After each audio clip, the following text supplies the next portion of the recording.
Abandon ship! Abandon ship! Abandon ship! Oh, mga kababayan, mukhang lulubog na ang bangka ng mga bangag sa Kongreso, mga kababayan, dahil nagpahayag na po ang National Unity Party, isa sa mga pinakamalaking partido dyan, mga kababayan, sa Kongreso, na comprised of 40 plus congressman. Naghayag na, mga kababayan, ng kanilang posisyon sa impeachment ni VP Sara. Most likely, silang lahat daw, mga kababayan, ay hindi boboto para ipa-impeach si VP Sara Duterte, mga kababayan. Aroy. At ang nakakagulat, mga kababayan, ang isa sa mga leader pa nito ay itong si Puno. Oh, yung kalaban ni Kiko Barsaga, mga kababayan. Hindi daw nila, malamang sa malamang hindi daw nila susuportahan ang impeachment laban kay VP Sara. Eto na, mga kababayan, umpisa na ng pagbaliktad nila.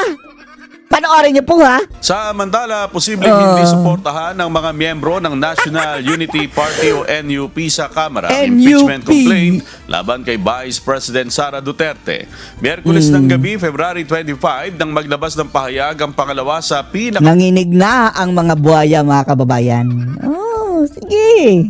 pinakamalaking partido sa Kamara, ang Isa sa pinakamalaking partido yan, ha? NUP.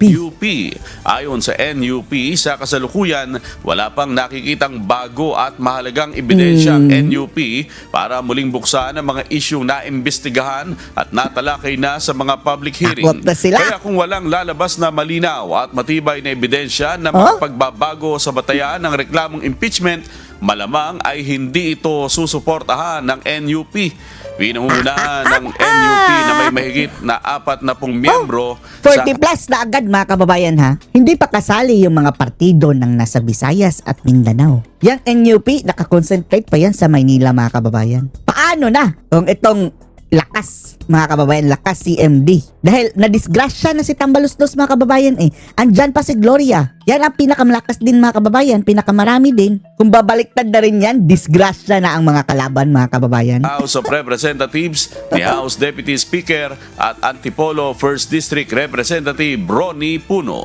Oh. At bakit sila nagkakaganito, mga kababayan? Bakit sila nagkakaganito? In-explain ito ni Attorney Guanzon at ni Professor Maluk Itong declaration ni VP Sara na tatakbo siya as president, anong ibig sabihin nito? Ang ibig sabihin, yan ay nagpapahayag lamang ng kanyang intensyon para sa 2028.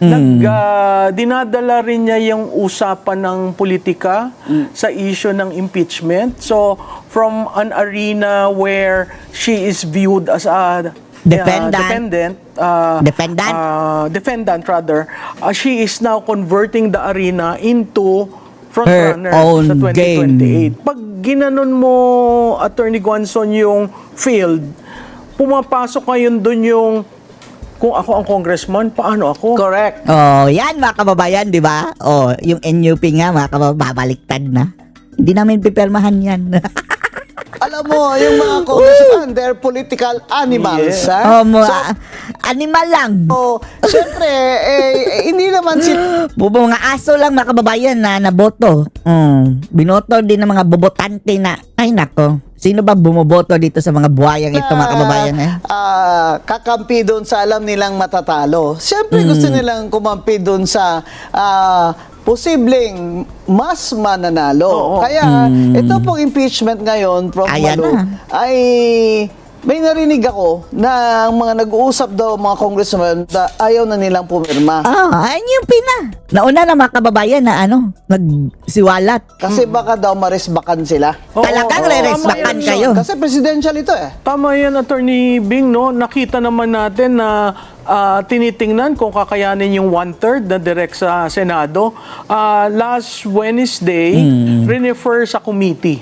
Ayun. So, dun pa lang, unang victory yun ng mga sumusuporta kay VP Sara kasi hindi natuloy kaagad sa Senado. Unlike before. Pero, before, mga kababayan, diretso sa diretso botohan. Pero eto, mga kababayan, dahil natitiktikan na nila na mukhang hindi papasa, mga kababayan, hindi aakyat sa Senado, papatagal Pinapagaling nila yan, mga kababayan, sina Abante dyan sa kanilang hearing sa Justice Committee, mga kababayan. Months and months na naman yan. Tapos, mabibisi na naman tayo dyan, mga kababayan. Makakalimutan natin mga maleta. Ang balita ko, talaga daw kukuyugin siya for 2 months. Talagang i-demolish siya sa house. Nakita niyo naman ang nandun Sina Dilima, yung mga Makabayan Black, Abante, Jervel Luistro. Talagang gugulpihin si VP Sara doon, mga kababayan. Representatives bago mailagay sa Senado. Pag nagtanong-tanong ka sa mga kaibigan natin doon, tahimik sila, ayaw magsalita. Pero, ang body language, parang nahihirapan magkaroon ng quorum. Alam naman natin yan, pag walang quorum, mahirap, no? Hide and seek. Oo, tapos Hide and seek. kahapon may nagsabi sa akin na hindi na daw medyo pinapansin ang chairman ng Committee on Justice. Hindi na pinapansin si Luistro. Ay, nako. Di ba na maleta din ito, mga kababayan, di ba? Ay, nako, ang mga kakapal, ang mga pagmamukha. Si Luistro. ng mga members. So, hindi ko alam kung yan ay pangitain of the things to come. Kasi kung titingnan mo yung impeachment charges ng 1 to 3, almost the same Yung 4th lang ang naiiba. At ang balita ko yan ay upon the instigation of Speaker Martin Romualdez. Paano pong pagkakaiba ng fourth complaint? Yung 4th ay tungkol lahat sa bangko. Bangko ni Presidente Digong, bangko ni BP Inday, Para mabuksan. para mabuksan. Yes. Oo. So, in other words, it's an indirect hit. Para may issue sa kampanya. At linalabas na ngayon yung SALN.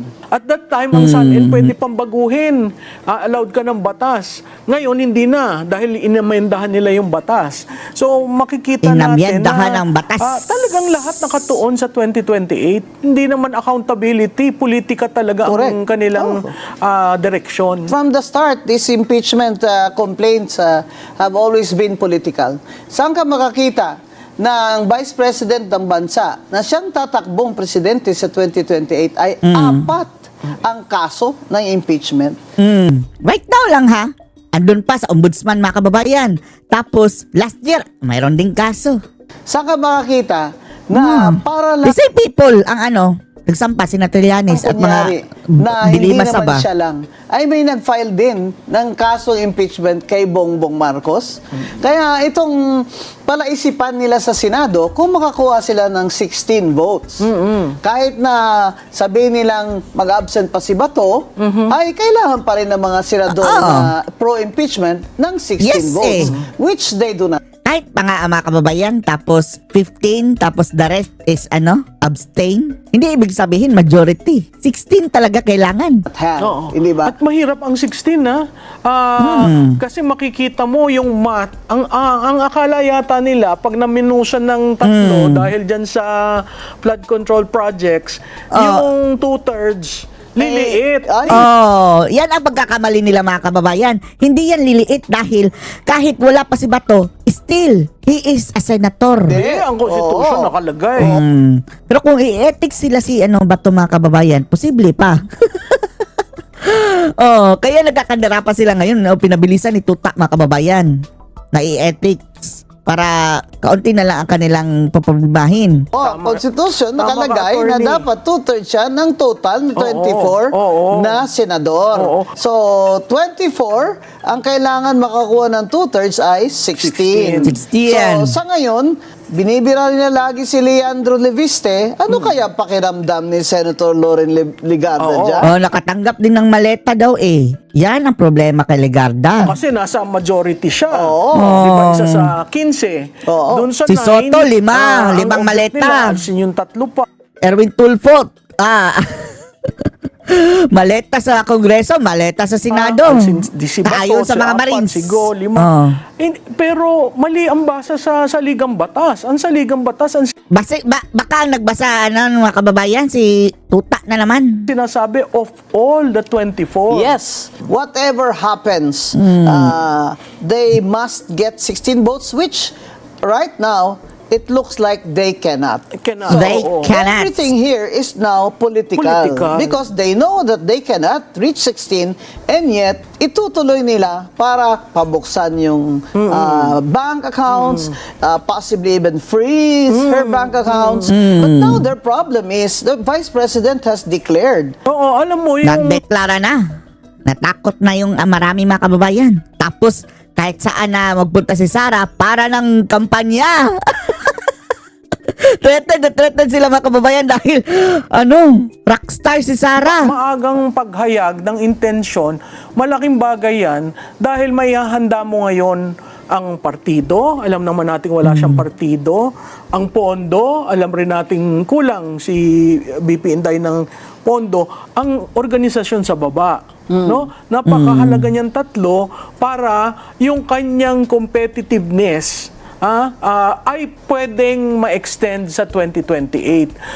Doon sa, usually kasi 18 months ang preparasyon ng national campaign. Oh, eto mataas na preparasyon mga kababayan.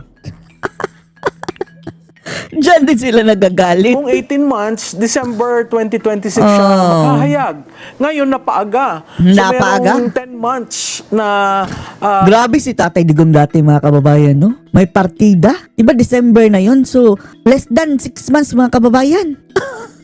Ang preparasyon. Grabe, panalo pa rin Tatay Digong. aayusin mo lahat ang mga problema sa organisasyon. In the meantime, she's subject to attacks. Yes, but Already did. Ngayon mga kababayan, hindi na nga tumatalab. alam mo yung subject to attacks. So no more, Ang wala na, parating ang sinasabi. wala na silang mga kababayan. I-atake kay VP Inday. Ubus na. Ubus ang bala nila. Ever since naman eh. Eh, She's been, 2022 pa, subject to 2023. attacks. Diba Ubus ang bala. Oh, yung mga hunghang mga kababayan hindi nakatama. Kawawa. Ano pa ipang paatake nila?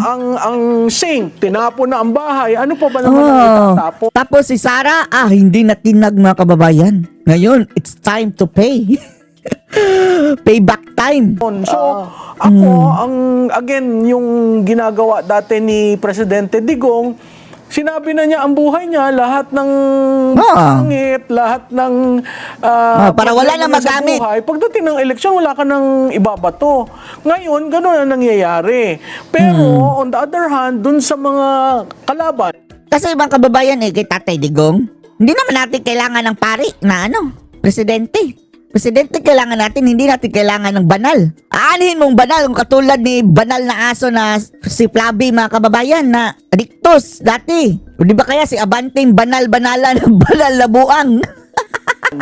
mapipilitan ngayon si administrasyon na sandali lang, kailangan akong pumili ng kandidato ko. That's true. Una yan. And BBM's problem is he doesn't have a candidate yet. Walang One, problema. Pag nagkaroon ng Stupid. kandidato, pag nag-anoint ka, hindi ba yun kiss of death? Kung ang Oo. numero mo ay ganyan. Ang pangalawa, pagdating mo naman dun sa so-called opposition, bakit ko sinasabing so-called opposition? Hindi ba sila naghahayag na anti-Marcos So-called sila? opposition. Yung Pero- pink, yung dilaw, at saka makabayan. Di ba? Makabuang. Lahat sila tahimik. Pagdating Tahimik kay lang. BBM. So, sino lamang ang natatanging anti-Marcos bloc? Sara lang. Diba si BP at lahat ng mga kaalyado niya. supporter. So dun kung i-contrast mo ngayon yung opposition, dun pa lang talo na eh. Kasi sa usaping 1.5 trillion to 1.9 trillion, anong sinasabi nila? Tahimik sila. No, wala sila. Wala nga, Lalong-lalo ng mga tulfo, mga kababayan. Anyway, si Erwin, tumanggap ng maleta. Lord, Erwin. BBM resign. Ayon sa Marinsa. Samantalang dito, consistently, saan napunta ang pondo, sinong nagbulsa, dapat may pananagutan. Correct. Ito naman sa kabila, yun, medyo maghahanap ka lang talaga ng tao, wala naman silang nakikitang maitatapat, no? Talagang suicide yun sa kabila. Ang problema lang, attorney, alam mo naman Political ito, suicide. hawak nilang pumilik. Correct. Aroy, yan lang, no? Yan ang nakakabwisit, mga kababayan. Tapos, ang sabi pa doon sa mga Marines, ang COMELEC, mayroong mga maleta din. Diyos ko Lord, paano na ito? At marami silang pera. Maraming Hawak nila ang pera. mga congressman. Makinarya. Di ba? Pero sa tingin ko naman, itong paghayag ni BP Inday ng intensyon niya, marami nang tumatawid. Yeah. Ang problema, na, hindi NUP. porket tumawid ka, kay aakapin na Hindi ka lang for now. Ligtas ka for now. Pero ang pananagutan, kahit pag tumawid ka, pagbayaran ang inyong mga masasamang ginawa. tanggapin ka agad. Kasi tinatanong, may allocable ka ba? Meron ka bang proyektong ghost? Meron ka bang proyektong substandard? May ayuda ka bang boss?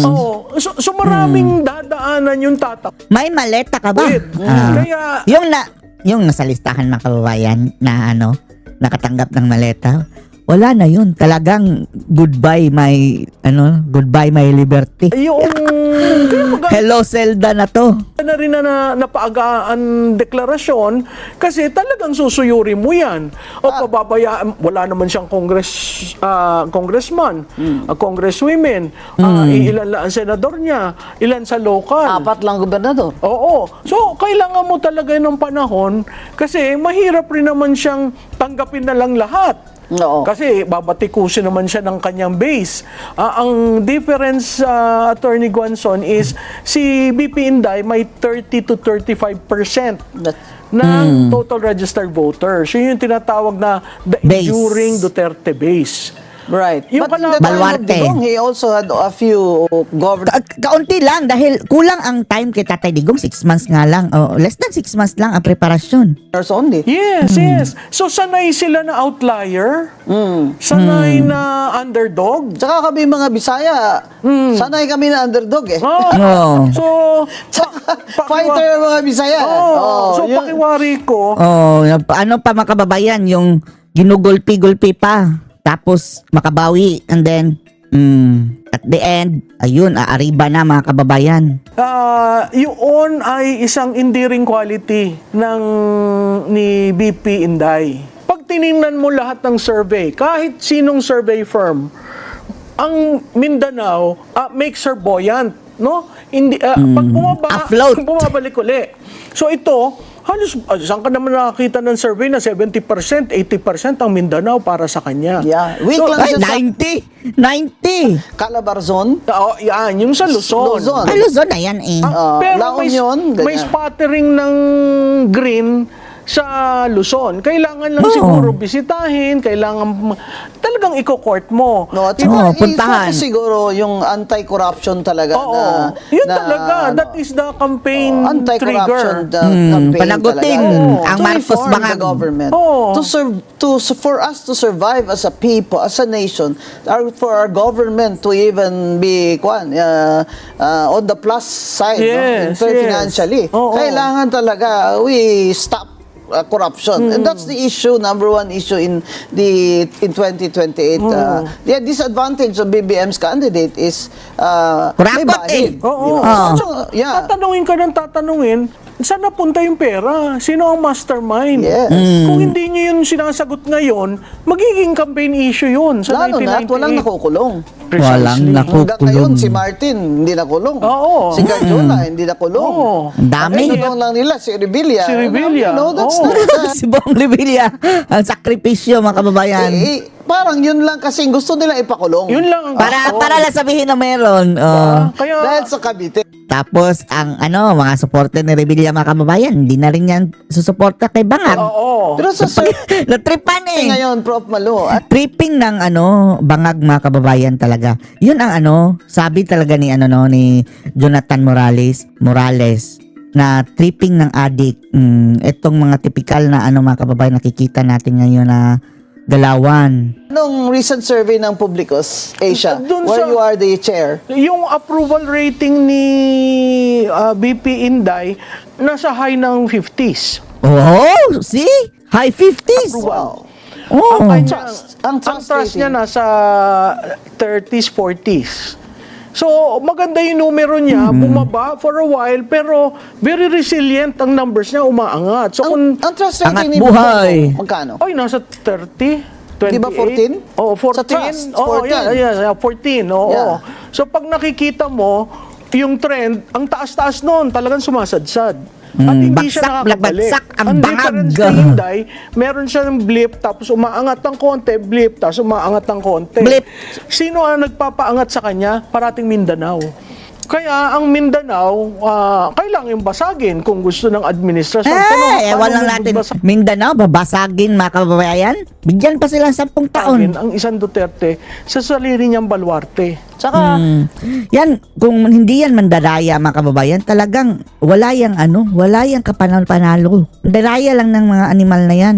ang mga taong sa Mindanao at kami mga Bisaya ba, mga Cebuano, may identification connection di ba, na we would rather trust somebody who is from our region than someone who is from that region and has a record of corruption. Oo.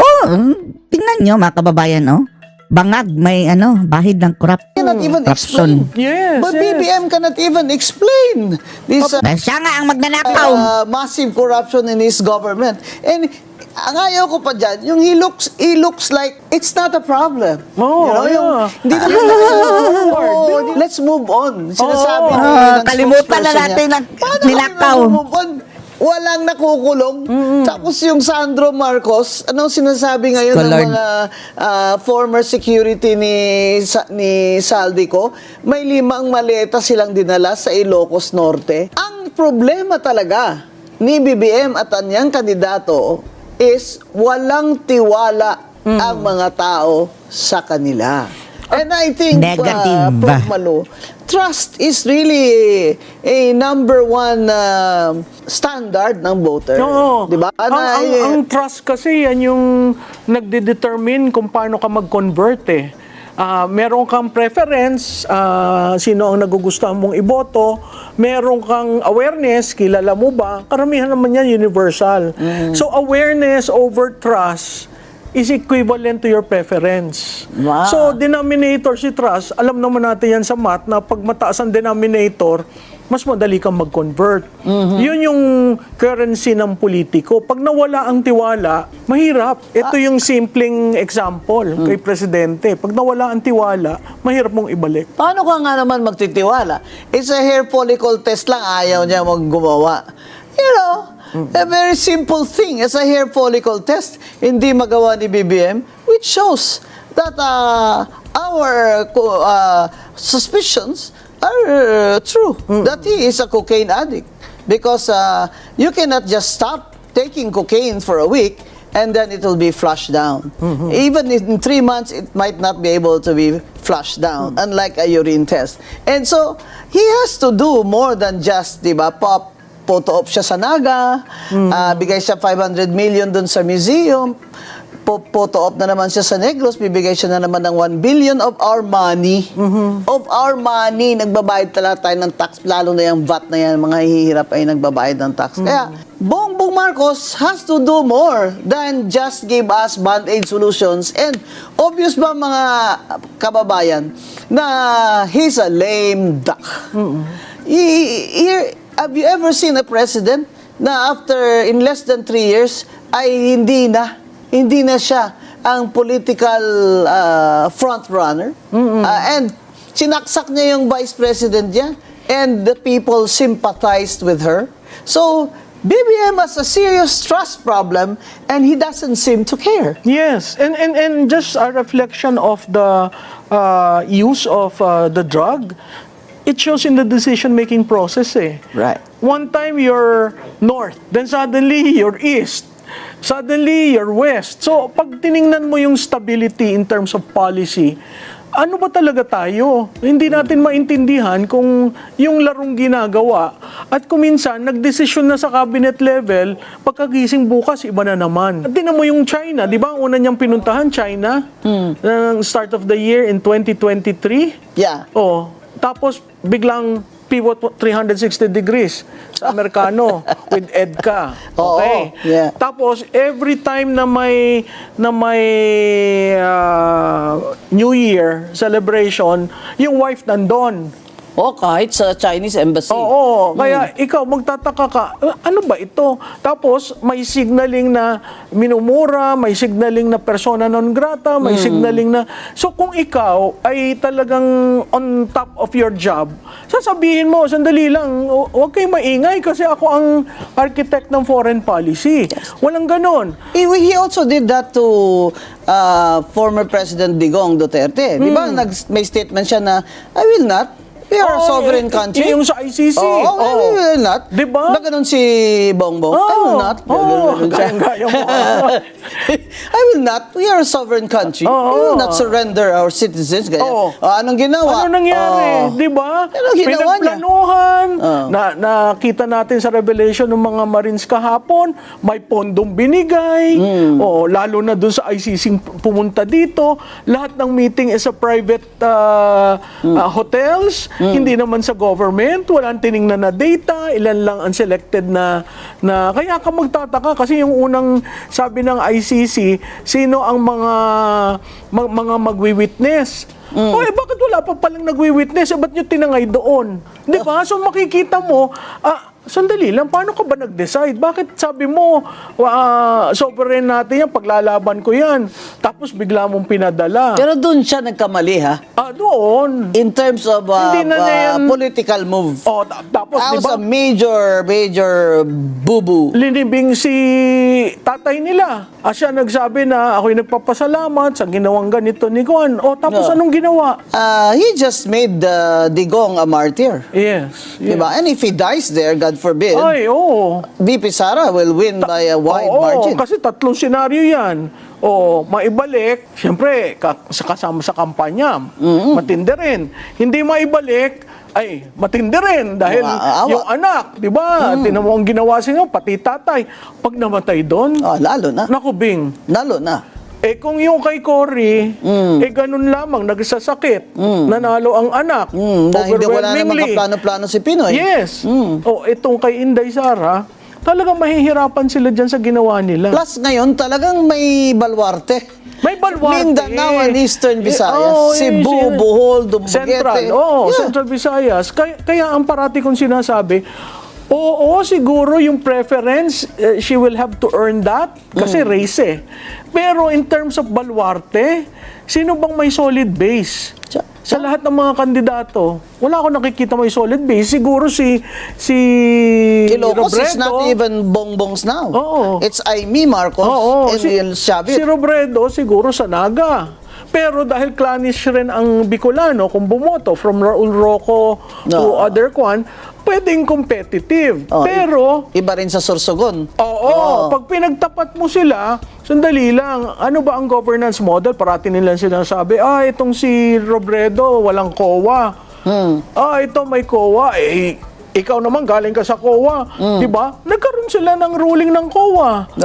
So anong problema? Hina-highlight nyo lang na gustong palabasin kasi na kurakot. Yeah, that's what I've been saying from the start. Why I opposed that first impeachment against VP Sara. I said that is not an impeachable complaint. Lalo na that COA now has rendered an unmodified opinion. Kasi sabi ko, pag hindi niya ma-liquidate yan ng tama, ipapasulit sa kanya ng COA. Di ba? At saka lang kung ayaw niya isulit, saka siya kakasuhan. Yeah. But that's not betrayal of public trust.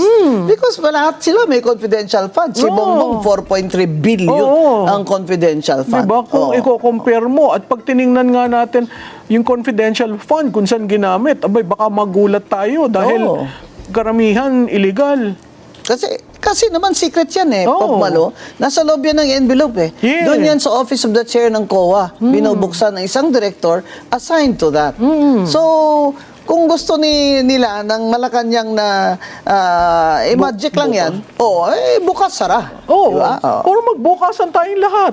Dapat. Makita Diba? natin kung Sinasabi ko, sino ang nagpapakatotoo. Lahat ng may mga 1 billion and up. Yes, Diba? yes. Buksan nyo. Yes. Bakit hindi nyo buksan? Kasi politika. Political lang.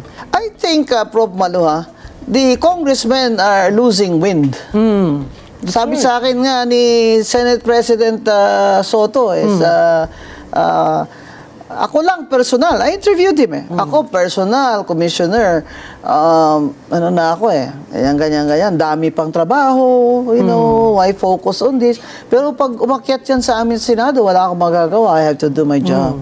Pero siya, personal, he's losing wind. At saka siya ang That's presiding, di ba? Oo. Eh, Oo. sabi ko kasi, is it not na ganyan-ganyan because of your statements, biased ka na. Oo. People are saying you're biased, so Yeah. maybe you should inhibit yourself. Yeah. When he inhibits himself from voting, they're less than 16 lalo. Yes, Oh. immediately. Oh, but I just raised it sa kanya para aware naman siya na kung ang Senate ay nagfa-function as judges, then they should be fair.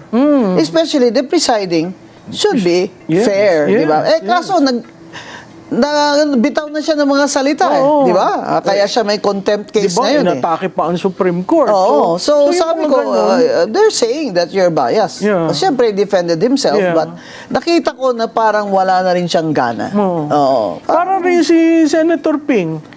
Di ba sabi niya, I will follow where the evidence would lead me. Oo. Oh, so ngayon, ang challenge, ngayon nagsalita itong 18 na Marines.